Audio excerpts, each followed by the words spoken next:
Mister mechanic அனைவருக்கும் இரவும் அதாவது ப்ரொவைட் பண்ணுறேன். இந்த ஹோண்டா சிடி 110 நாள் பஞ்சோட எங்கே இருக்குது என்ன கூகுள் பே செக் பண்ணி பார்க்கலாம். மூடி போட்டு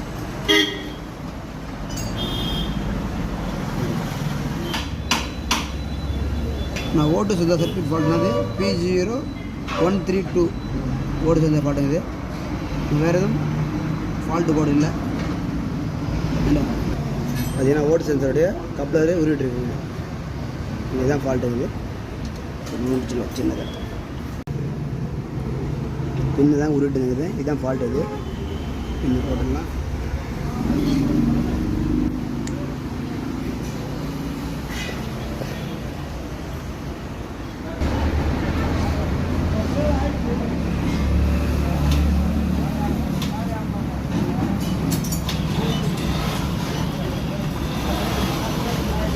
கப்பலில் பின்னு போட்டுச்சிங்க. வண்டியை ஒரு 2 கிலோ ஓடி பார்த்துச்சு. ஓடி பார்த்துட்டு டெம்பரேச்சர் ஆனதுக்கப்புறம் ஓடி சேர்ந்த கிளியர் கொடுத்துருக்கோம். ஃபால்ட் ஆப் ஆகிடுச்சு. இப்போது நன்றி பிரபு வந்தவாசி.